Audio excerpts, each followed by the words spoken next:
Hello दोस्तों, जय झारखंड, जय जोहार। आज 23 जून को हम झारखंड वासी हूल दिवस के रूप में मनाते हैं। हूल दिवस, हूल जिसका अर्थ होता है बगावत, विद्रोह। तो ये हूल दिवस क्या है? तो हूल दिवस जिसे खूनी विद्रोह भी कहा जाता है, हूल दिवस जिसे कार्ल मार्क्स ने संज्ञा दी है भारत का प्रथम जनजातीय विद्रोह, ठीक है, या जन क्रांति। हूल दिवस को संथाल हूल भी कहा जाता है, हूल दिवस को सिद्धू कानू का विद्रोह भी कहा जाता है, मुक्ति आंदोलन भी कहा जाता है, खूनी विद्रोह भी कहा जाता है।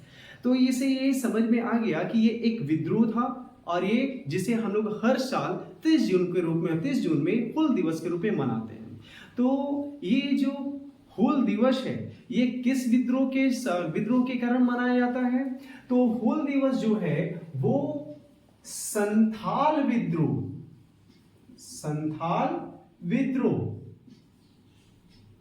जो झारखंड में संथाल विद्रोह सन 1855 ईस्वी में किया गया था अंग्रेजों के विरुद्ध, साहूकारों के विरुद्ध, ठीक है, जमींदारों के विरुद्ध। इसी विद्रोह का जो शुरुआत किया गया था, जहां से ये शुरुआत किया गया था, जिस तारीख से शुरुआत किया गया था, जिस तारीख को इस विद्रोह का बिगुल फूंका गया था, वो 30 जून था, जिसके कारण आज हम हर साल 30 जून को हूल विद्रोह के रूप में मनाते हैं। तो संथाल विद्रोह को किस किस नामों से पुकारा जाता है? तो संथाल विद्रोह को बहुत सारे नामों से पुकारा जाता है। जैसे संथाल विद्रोह को अगर देखा जाए तो संथाल विद्रोह को अलग अलग नाम से पुकारा जाएगा। तो संथाल विद्रोह को कभी संथाल विद्रोह को हूल विद्रोह भी कहा जाता है। हूल का अर्थ तो बता दिया गया। संथाल हूल भी कहा जाता है, संथाल हूल भी कहा जाता है।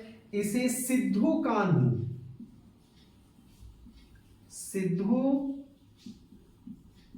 कान्हू का विद्रोह भी कहा जाता है। इसे मुक्ति आंदोलन भी कहा जाता है।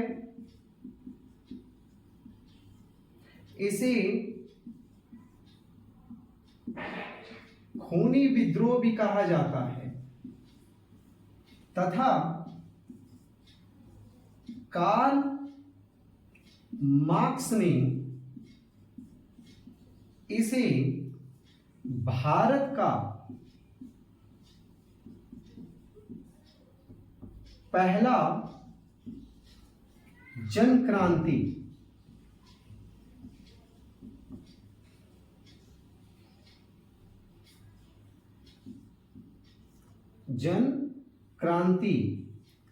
की संज्ञा दी है। तो संथाल विद्रोह जो सन 1855 में पनपा था, इस विद्रोह को हूल विद्रोह कहा जाता, संथाल हूल भी कहा जाता, सिद्धू कानू का विद्रोह भी कहा जाता है, मुक्ति आंदोलन भी कहा जाता है, खूनी विद्रोह भी कहा जाता है। कार्ल मार्क्स ने इसे क्या संज्ञा दी है कि भारत का प्रथम जन क्रांति, ठीक है। तो ये बहुत ही बड़ा विद्रोह था। ये एक ऐसा विद्रोह था जिसमें लगभग 50,000 लोगों ने भागीदारी की थी। कितने लोगों ने? 50,000 लोगों की भागीदारी रही थी इस विद्रोह में। और यह विद्रोह में जो 50,000 लोगों की भागीदारी रही थी, उसमें से लगभग 15,000 लोग मारे गए थे। कितने हजार लोग मारे गए थे? तो लगभग 15,000 लोग मारे गए थे। ये एक बहुत ही विध्वंसक का, बहुत ही खतरनाक, बहुत ही बड़ा खूनी विद्रोह था, ठीक है। तो ये जो विद्रोह था संथाल हूल, ठीक है, जिसे हर साल संथाल हूल जो 30 जून के रूप में 30 जून में इसे इसका बिगुल फूंका गया था और हम लोग हर वर्ष 30 जून को हूल दिवस के रूप में इसे मनाते आते हैं, ठीक है। संथाल, चूंकि ये संथाल विद्रोह है तो संथाल क्षेत्र से ही पनपा होगा। तो संथाल क्षेत्र कहां पे भाई? किसे हम लोग संथाल क्षेत्र कहते हैं? तो झारखंड के नक्शे में जो हमारा जिला है, जैसे संथाल क्षेत्र किसे कहा जाएगा? तो झारखंड के नक्शे में संथाल क्षेत्र में गोड्डा, पाकुड़, साहिबगंज,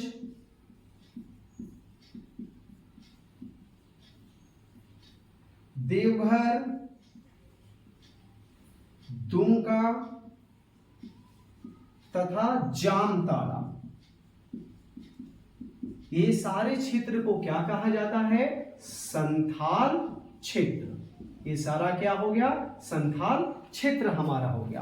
तो इसी संथाल क्षेत्र में यह विद्रोह पनपा था और धीरे धीरे ये बहुत सारे क्षेत्रों में फैल गया था। ठीक है, तो आखिर ये जो विद्रोह था, इतना खूनी विद्रोह, आखिर इस विद्रोह का कारण क्या था? किस कारण से यह विद्रोह पनपा था? किस कारण से इस विद्रोह में संथाल जनजातीय के लोग जुड़े थे और धीरे धीरे और भी बहुत सारे जातीय लोग इस विद्रोह में शामिल हो गए और अंग्रेजों के खिलाफ इस विद्रोह को लगातार करते आ रहे थे। ठीक है, तो इस विद्रोह का कारण क्या था? उस कारण पे अब हम लोग मुख्यतः फोकस करेंगे कि भाई ये संथाल विद्रोह जो था, इस संथाल विद्रोह के कारण क्या है।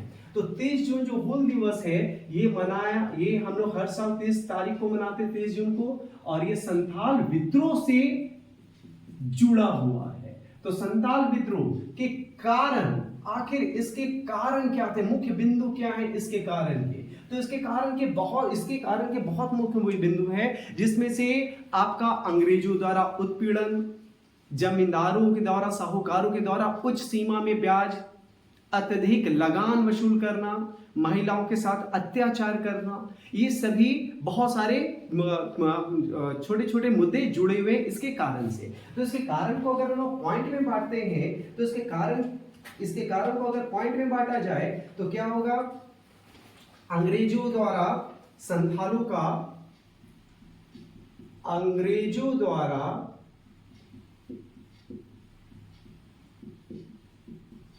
संथालों पर शोषण, ये इसके एक कारण। दूसरे कारण क्या आ गए? जमींदारों द्वारा लगान की ऊंची दर जो लगभग 50 से 500% तक लिया जाता था। इसका लगान का दर 50 से 500%। आप ही सोचिए, लगान मतलब टैक्स, ठीक है, कर। तो लगान जो होता था, टैक्स जो वसूला जाता था 50 से 500% तक, ये तो बहुत ही ज्यादा जुल्म किया जाता था। इसका तीसरा मुख्य बिंदु है महाजनों द्वारा अधिक ब्याज दर। अगर आप ऋण लेते हैं, ठीक है, तो उस ऋण में ब्याज जो महाजन लगाते थे, बहुत ही अत्यधिक लगाते थे, जिससे लोग संथाल परगना क्षेत्र के लोग क्या होते थे? बहुत ही उत्पीड़ित होते थे। वो लगान ही नहीं, लगना तो लगान दे सकते, ना तो ब्याज उतने उच्च दर का ब्याज नहीं दे पाते थे, जिसके कारण वो बहुत ही अपने ही खेतों से वो धीरे धीरे अलग होते गए, अपने ही खेतों से वो छूटते चले गए, और अपने खेतों से वो अलग हो गए, उनके खेतों को छीन लिया जाता था। फिर इसके कुछ कारणों में पुलिस, नमक दारोगा,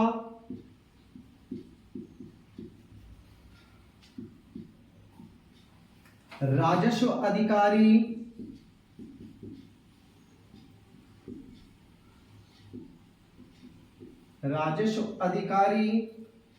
द्वारा भी शोषण किया जाता था, इनका शोषण किया जाता था। ठीक है, महिलाओं पर उत्पीड़न, महिलाओं पर शोषण, इनके अपनी ही जमीन पर, इनका अपना जो भूमि था, तो इनको अपनी भूमि पर इन पे मजबूरन खेती कराया जाता था। इनका खेती नहीं, बल्कि इनके अपनी भूमि पर मजबूरन इन पे नील की खेती कराने पर विवश किया जाता था कि आपको अपना खेती नहीं करना, नील की खेती करना है। सोचिए, आपकी जमीन है, आप अपने जमीन पे अपने अनुसार अनाज को उपजाइएगा, और अगर कोई व्यक्ति आपसे मजबूरन विवशता के कारण आपको बोलेगा नील की खेती कराइए या इस खेती कराइए, तो आप ऑब्वियस सी बात है, कोई भी व्यक्ति उसमें अपने हिंसात्मक प्रभाव को दिखाएगा नहीं दिखाएगा। तो ये क्या होता था कि इनके अपनी ही भूमि पर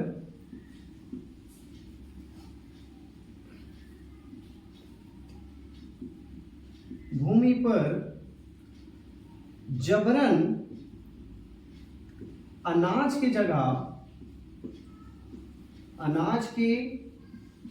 जगह नील की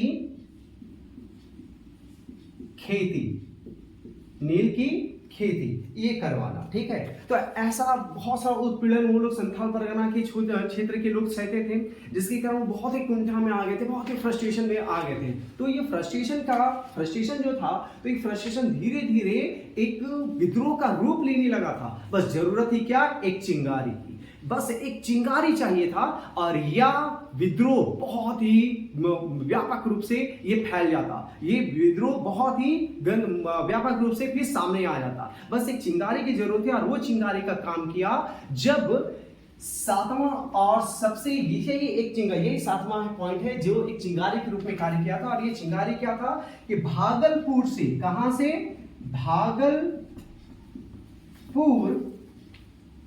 से वर्धमान, ठीक है, वर्धमान एक रेलवे लाइन बिछाया जा रहा था। इस रेलवे लाइन में बिछाया जा रहा था जिसमें संथालों को जबरन बेगारी किया कराया जा रहा था। वो इस रेलवे लाइन में कार्य करने के लिए सहमत नहीं थे, लेकिन उनसे जबरन बेगारी किया कराया जा रहा था, जिसके कारण जो बेगारी जबरन कर रहे थे, ठीक है, जो नहीं कर रहे थे उनको शारीरिक दंड दिया जाता था, शारीरिक उत्पीड़न दिया जाता था। ठीक है, तो ये भागलपुर से वर्धमान तक रेलवे लाइन जो बिछाया जाता था उसमें उनसे बेगारी किया कराया जाता था।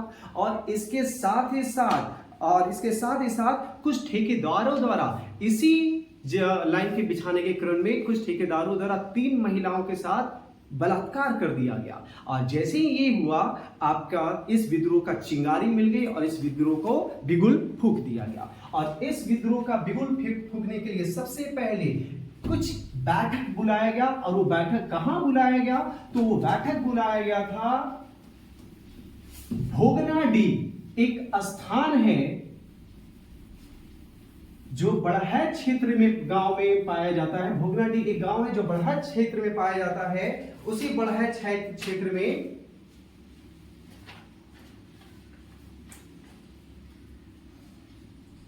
30 जून को 1855 ईस्वी में, 30 जून 1855 ईस्वी में बड़हैत जो साहिबगंज में आता है, साहिबगंज क्षेत्र में आता है, उसके भोगनाडीह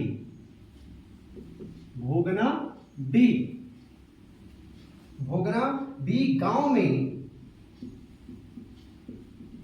बैठक बुलाया गया।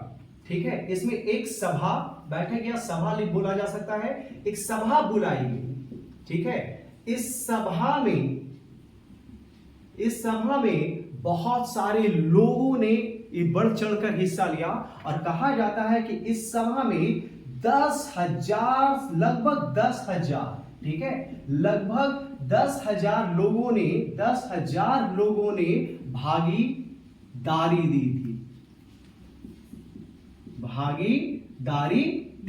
ठीक है, तो इस सभा में लगभग 10,000 लोगों ने भागीदारी थी, जिसमें आपका सिद्धू कान्हू, चांद, भैरव और फूलो झानू ने भी इसमें, मतलब इस विरोध का सबसे महत्वपूर्ण भूमिका निभाई थी। ठीक है, तो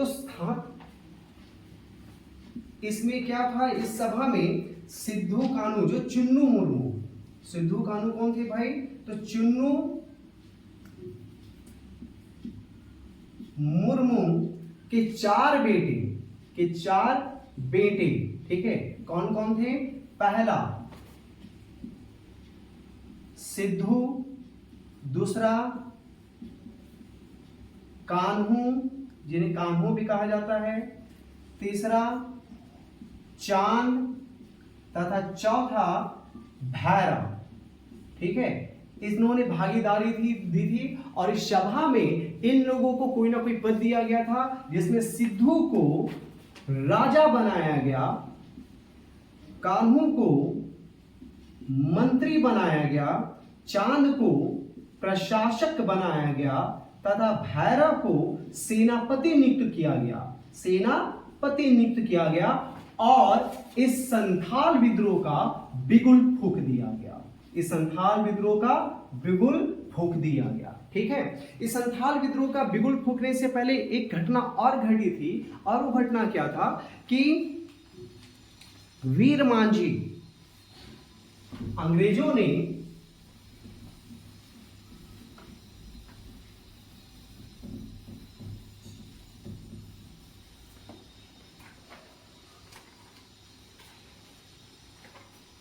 इसके पहले क्या हुआ कि वीर मांझी मुर्गो मांझी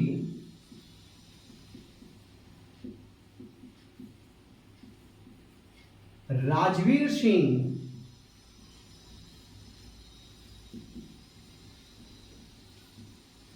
डोमा मांझी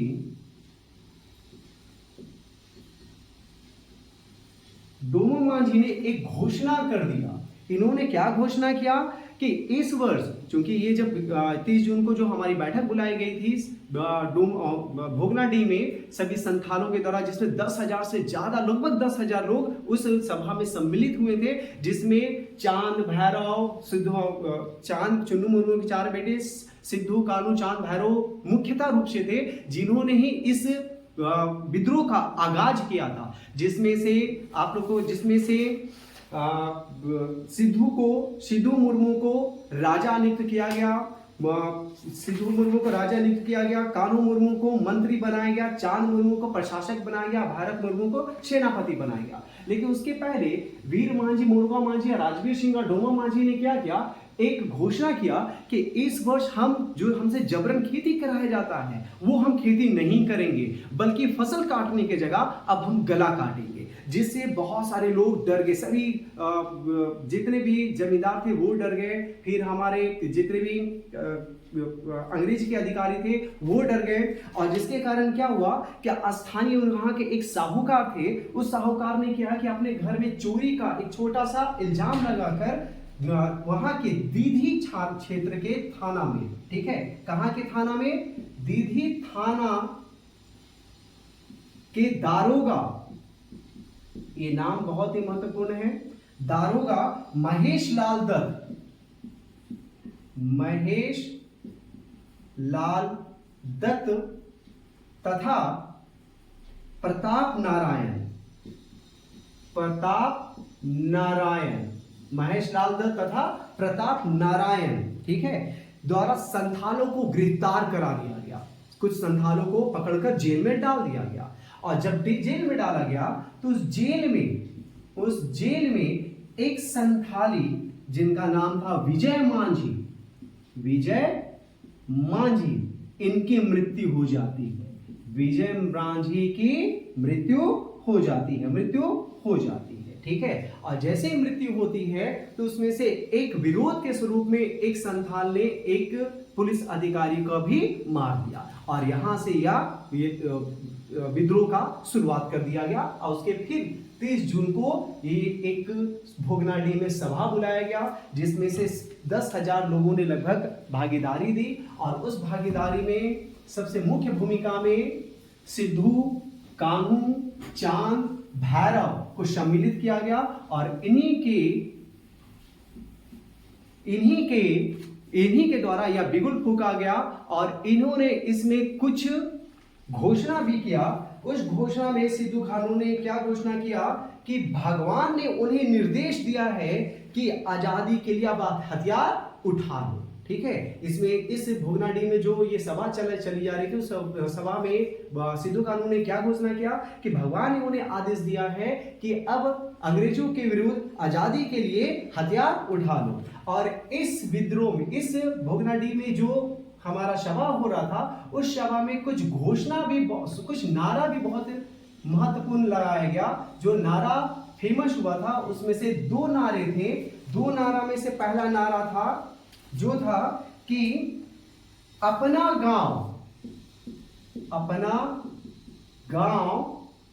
अपना राज, अपना गांव अपना राज, यह नारा बहुत ही फेमस हुआ था। इसके अलावा एक और नारा दिया गया था इनके द्वारा, करो या मरो करो या मरो, अंग्रेजों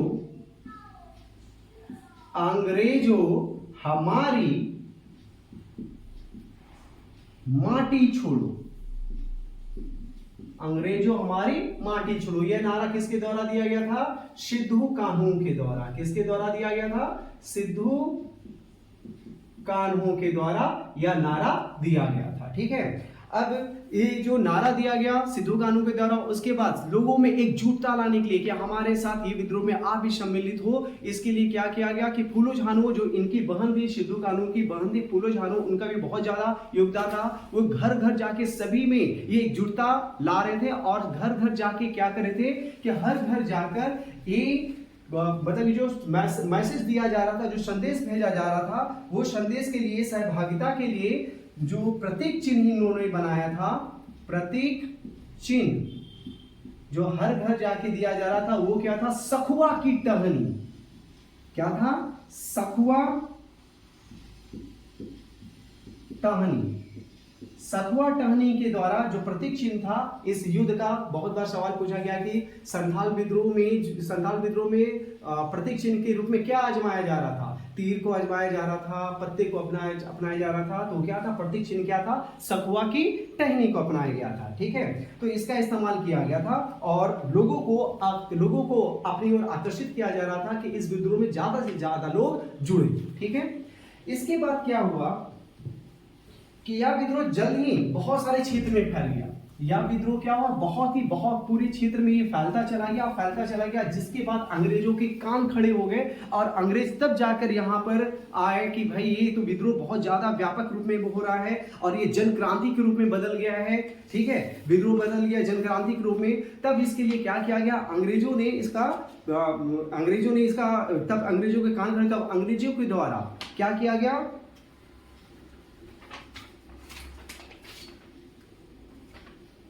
इसे खत्म करने के लिए अंग्रेजों ने क्या किया कि एलन बरोज, इसे विद्रोह खत्म करने के लिए क्या किया गया कि अंग्रेजों के द्वारा अंग्रेज अधिकारी भेजे गए जो थे एलन बरोज तथा जनरल लाइड के भी नेतृत्व में, जनरल लाइड के नेतृत्व में सेना की टुकड़ी भेजी गई। सेना को भेजा गया। ठीक है, सेना को भेजा गया। ठीक है, तो अंग्रेजों द्वारा ये हुआ। लेकिन ये क्या हुआ कि जब ये युद्ध हुआ, तो इसमें बहुत सारे लोग मारे गए, संथाली लोग भी मारे गए, संथाली जनजाति के भी लोग मारे गए और साथ ही साथ अंग्रेजों के बहुत सारे सेना मारे गए। इसमें ये दोनों पराजित हो गए। ठीक है, फिर 1 जुलाई जब 30 जून को यह बैठक हुआ गया, बिगुल फूंक दिया गया, तो 1 जुलाई को जब इस विध्वंसक विद्रोह का शुरुआत किया गया, तो सबसे पहले क्या गया? 1 जुलाई 1855 में, 1 जुलाई 1855 ईस्वी में इसका विरोध का शुरुआत करने के लिए अंबरपुर, कहां भाई? अंबरपुर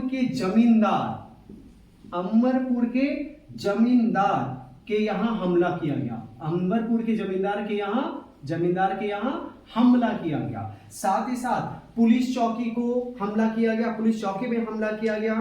ठीक है, और कुछ सरकारी दफ्तरों में भी हमला किया गया। फिर नील की फैक्ट्रियों में आग लगा दिया गया। कहां आग लगा दिया गया?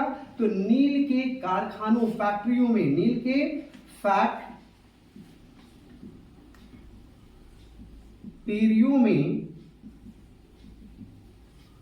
में आग लगा दिया गया।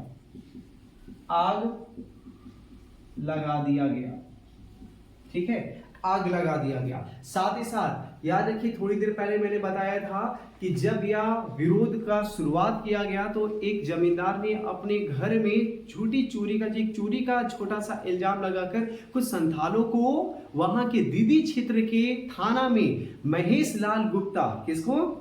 महेश लाल दत्त तथा प्रताप नारायण, दारोगा महेश लाल दत्त तथा प्रताप नारायण द्वारा गिरफ्तार करा दिया गया। तो इसके बाद फिर क्या हुआ कि महेश लाल दत्त तथा प्रताप नारायण का गला काट दिया गया। प्रताप नारायण का गला संथालों द्वारा काट दिया गया, गला काट दिया गया, गला काट दिया गया। तो संथालों ने इसके विद्रोह में सबसे पहले क्या किया कि भाई 1 जुलाई 1855 को क्या किया, अंबरपुर के जमींदार के यहाँ हमला कर दिया गया, पुलिस चौकी में भी हमला किया गया, नील की फैक्ट्रियां विरोध स्वरूप जला दी गई, और जो दारोगा ने संथालों को जेल किया था, पकड़ा था, उस दारोगा में महेश लाल दत्त और प्रताप नारायण शामिल थे। इन दोनों को पकड़कर क्या किया गया, गला काट दिया गया। ठीक है, तो इसके बाद क्या हुआ कि एलन बरोज और जनरल लाइट के नेतृत्व में सेना को भेजा गया, लेकिन इस युद्ध में ये दोनों पराजित हो गए। इसके बाद फिर क्या हुआ कि यह विद्रोह धीरे धीरे और भी व्यापक रूप से फैलता गया। ये धीरे धीरे बहुत सारे संथाल परगना क्षेत्र के अलावे भी बहुत सारे क्षेत्रों में ये फैलता चला गया। जैसे हजारीबाग में फैला, तो हजारीबाग में इसका नेतृत्व क्या कौन कर रहे थे, तो हजारीबाग क्षेत्र में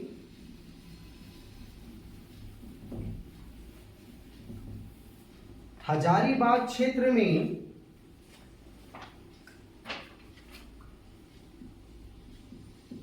हजारीबाग की खड़गडीहा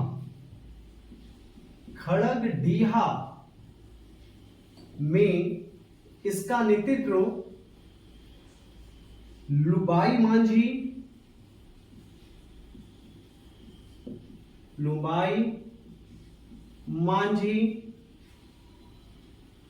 अर्जुन मांझी,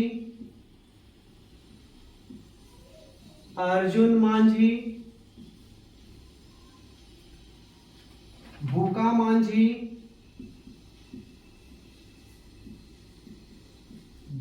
मांझी, भैरव मांझी द्वारा तथा भैरव मांझी द्वारा हजारीबाग के खड़गडीहा में संथाल विद्रोह का नेतृत्व किनके द्वारा कराया गया, तो भाई किनके द्वारा किया जा रहा था, तो लुबाई मांझी, अर्जुन मांझी, भूका मांझी तथा भैरव मांझी ने हजारीबाग के खड़गडीहा क्षेत्र में संथाल विद्रोह का नेतृत्व कर रहे थे। ठीक है, यह विद्रोह धीरे धीरे बहुत जगह फैल गया। फिर अंग्रेजों ने फिर इसे खत्म करने के लिए किसे भेजा, तो इसे खत्म करने के लिए अब अंग्रेजों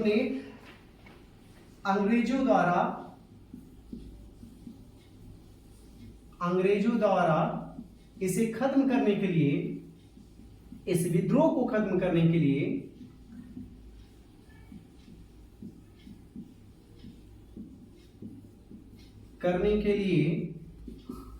कैप्टन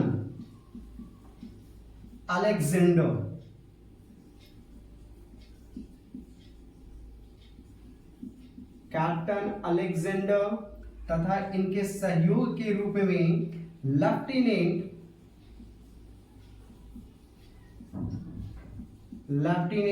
रीड तथा लेफ्टिनेंट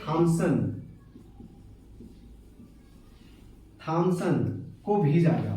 मतलब ये विरोध इतना व्यापक रूप से फैल गया था कि अब इस विरोध को रोकने के लिए किसे भेजा गया अंग्रेजों के द्वारा, तो कैप्टन अलेक्जेंडर, लेफ्टिनेंट रीड तथा लेफ्टिनेंट थॉमसन को इस विरोध को समाप्त करने के लिए, दबाने के लिए, खत्म करने के लिए भेजा गया। ठीक है, और नवंबर 1800 जैसे ये लोग आए तो इन्होंने सबसे पहला क्या किया कि नवंबर 1855 ईस्वी में मार्शल लॉ जारी कर दिया।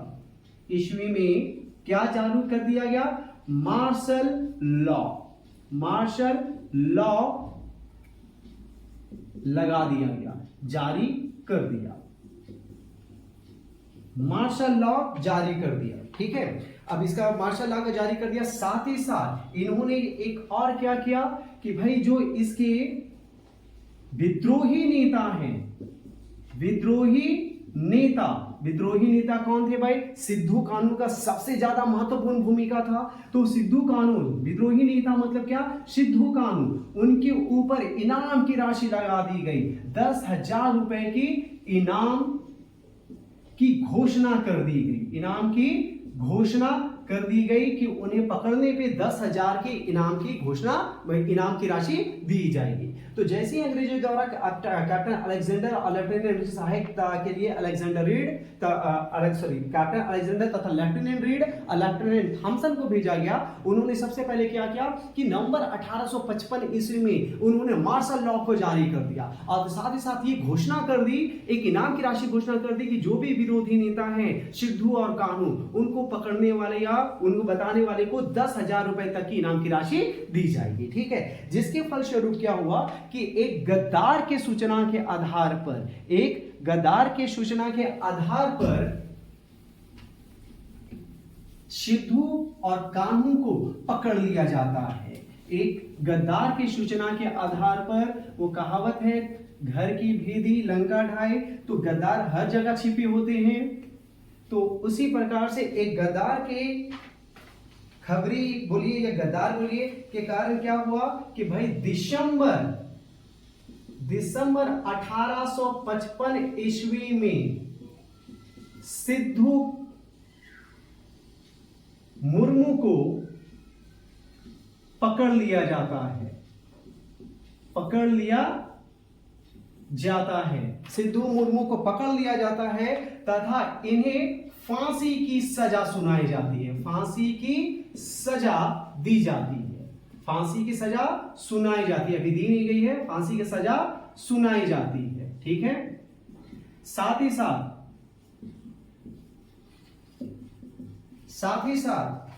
फरवरी 1856 ईस्वी में कान्हू भी पकड़ा जाता है, कान्हू मुर्मू भी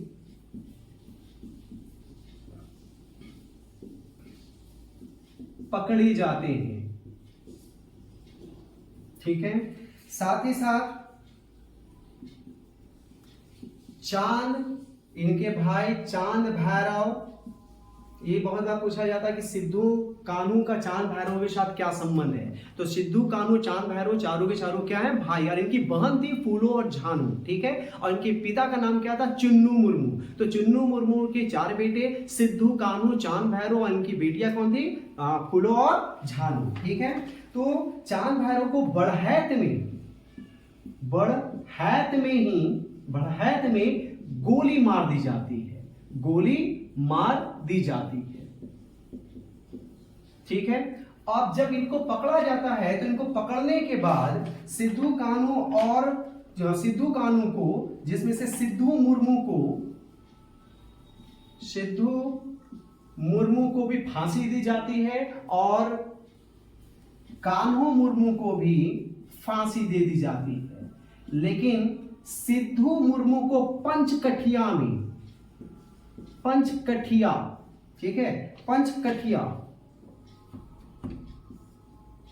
पंचकठिया और कान्हू मुर्मू को भोगनाडी,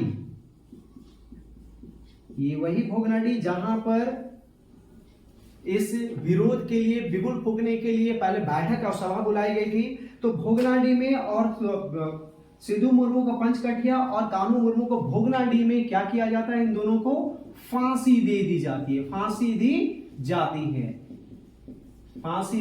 जाती है ना।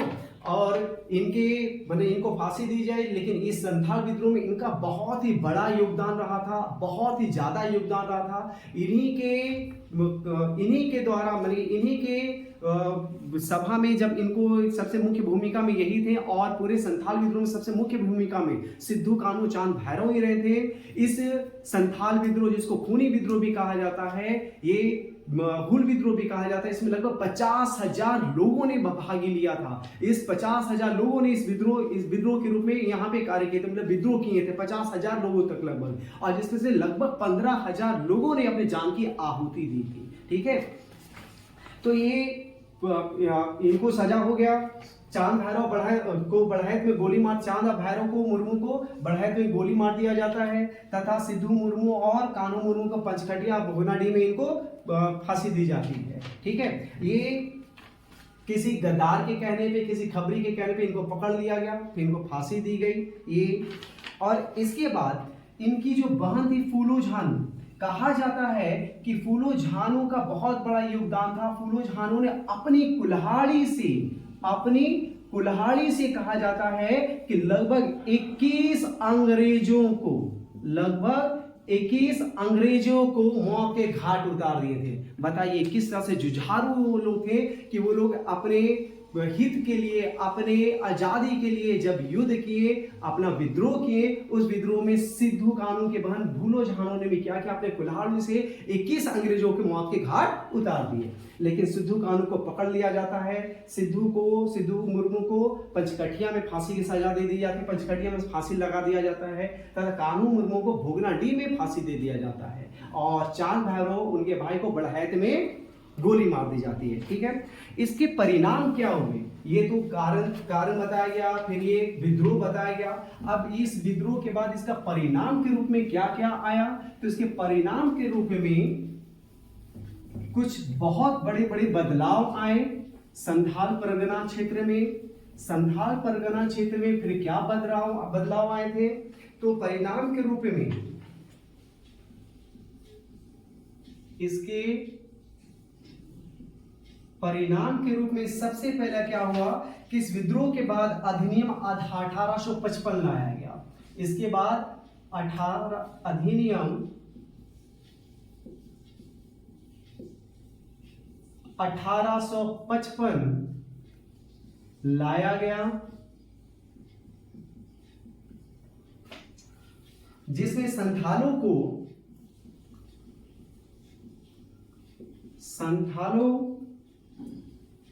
के क्षेत्रों को तथा अन्य क्षेत्रों को भी, कुछ क्षेत्रों को जिले के अन्य कानून, जिले के अन्य कानून के प्रभाव से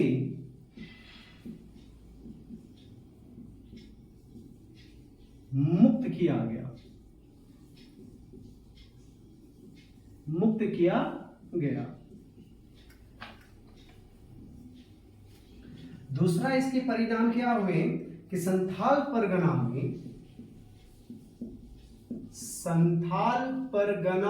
में 30 नवंबर 1856 ईस्वी को नॉन रेगुलेशन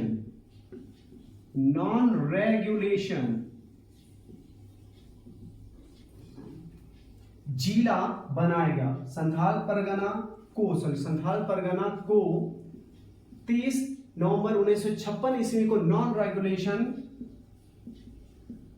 जिला बनाया गया,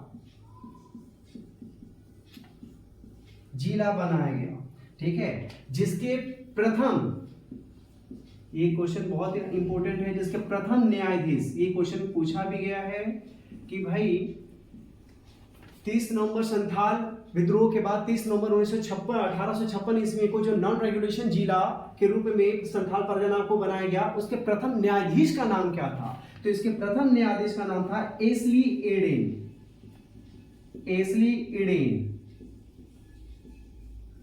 ठीक है। इसके प्रथम न्यायाधीश का नाम क्या था, एस्ली एडेन। इसके बाद 1856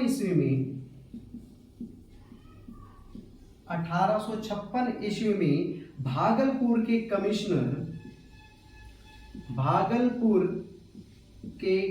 कमिश्नर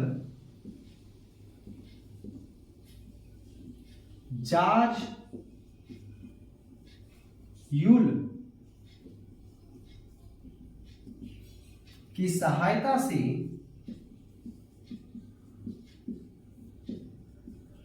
यूल रूल नामक कानून की व्यवस्था की गई।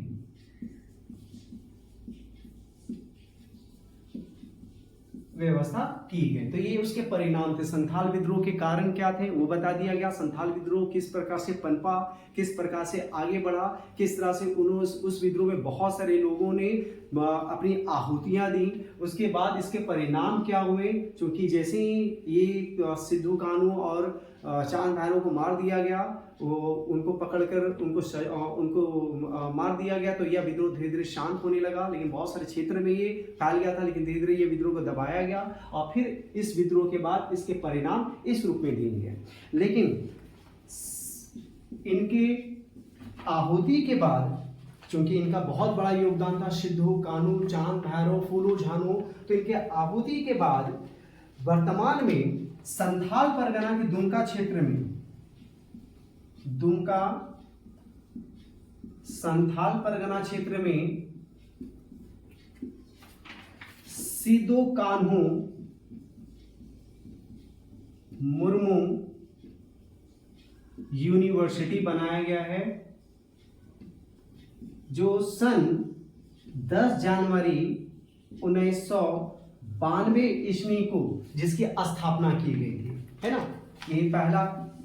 दूसरा, सिद्धू कान्हू के याद में गांव में, ग्रामीण मुख्यतः गांव में, ग्रामीण इलाकों में, गांव में अभी एक बहुत ही अच्छी घोषणा हुई है कि सिद्धू कान्हू युवा खेल क्लब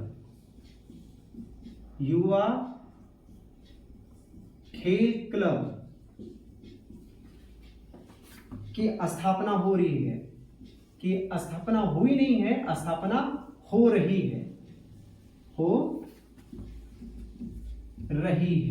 है ना। ये इनके याद में, साथ ही साथ फूलो झानो के भी याद में, फूलो झानो के लिए महिला सशक्तिकरण योजना, फूलो झानो आशीर्वाद योजना संचालन किया जा रहा है। मतलब महिला सशक्तिकरण योजना के रूप में फूलो झानो आशीर्वाद योजना का संचालन किया जा रहा है। तो इनके बलिदान को हम नहीं भूल सकते हैं। इन्हीं के बलिदान के स्वरूप संथाल परगना में बहुत सारे बदलाव आए, संथाल क्षेत्र में बहुत सारे बदलाव आए थे, और इस विद्रोह में संथाल जनजातीय के लोग का बहुत ही बड़ा योगदान था। साथ ही साथ इसमें बहुत सारे जातीय लोग भी जुड़ गए थे, और इस जो ये विद्रोह था, इस विद्रोह का सबसे पहला बिगुल फूंका गया था 30 जून को। इसी 30 जून को हम याद करते हुए हर वर्ष हूल दिवस के रूप में मनाते हैं। इन महान लोगों को नमन करते हैं, और हमेशा ये हमारे